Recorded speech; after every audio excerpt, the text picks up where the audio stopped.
मैं तो हूँ यहीं पे, आप लीजिए, मैं देने के लिए रेडी हूँ।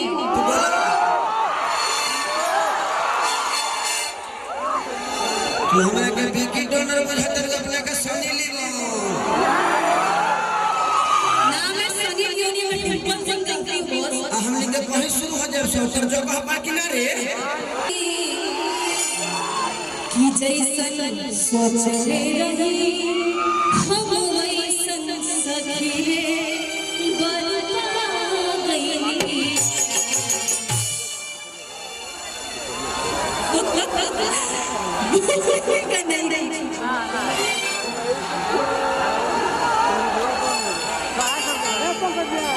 कि तोहर के बांधे खातिर लगे चलन तार नहीं थे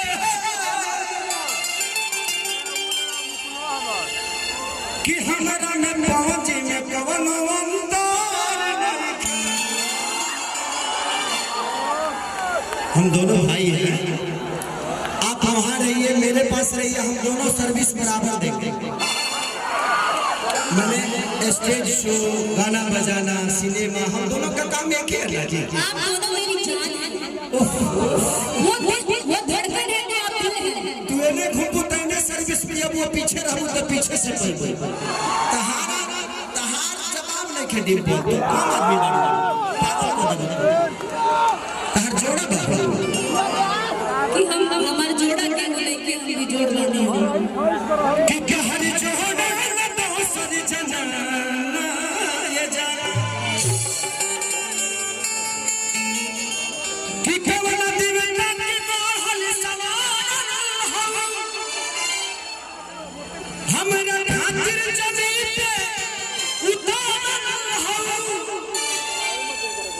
तोहरी अखियां बकैले दीवाना ये जाना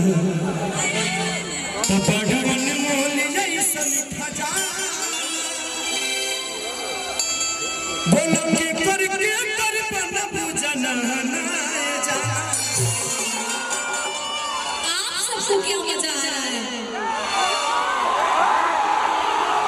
एक गाना में मान चिल्ला रहा है बड़ा लोग। तनी पिए दा भइलू मैं खाना बोलो के करके कर बन बुझना ये जाना। तनी लेबे दे हमरा के मजा लीजिए ना मजा, मैं तो हूँ यहीं पे, आप लीजिए, मैं देने के लिए रेडी हूँ।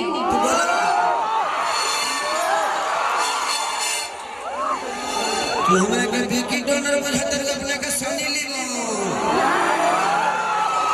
ना मैं सनी यूनी में टिम्पल सिंह करती हूँ बॉस। हमने के कहीं शुरू हो जाए सौतर जगह बाकी ना रे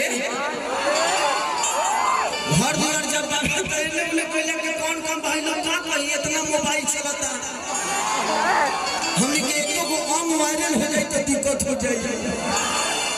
कोई अंग वायरल नहीं होना चाहिए, तुम अपना अंग अपने पास रखो, मेरा अंग मेरे पास रह जाए है ना।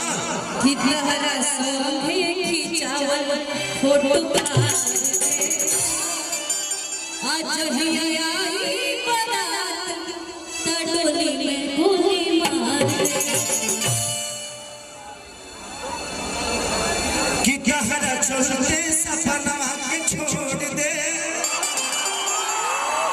कि कहरा चलते सपना के छोड़ दे अजहिया फुर्सत में मिलन धोके तोड़ दे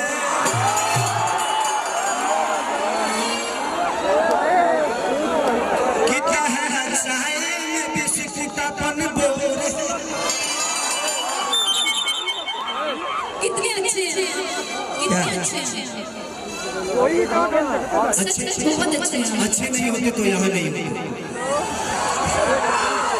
इस जिंदगी में जो भी अच्छा है डिम्पल ये सच्चाई अभी तक हम लोग मस्ती कर रहे थे, आप लोग को मजा देने के लिए मुझे कुछ भी बोलना होता है मैं बोलता हूँ।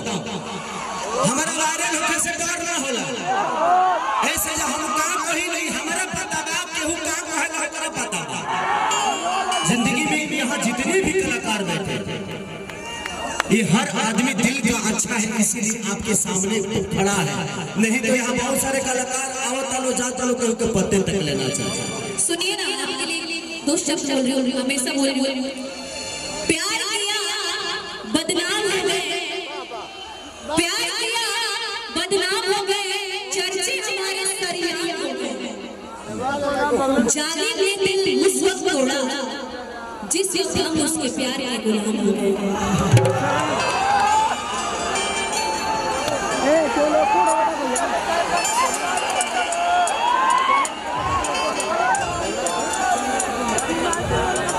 तुम दुनिया के सामने प्यार को सरेआम करते हो,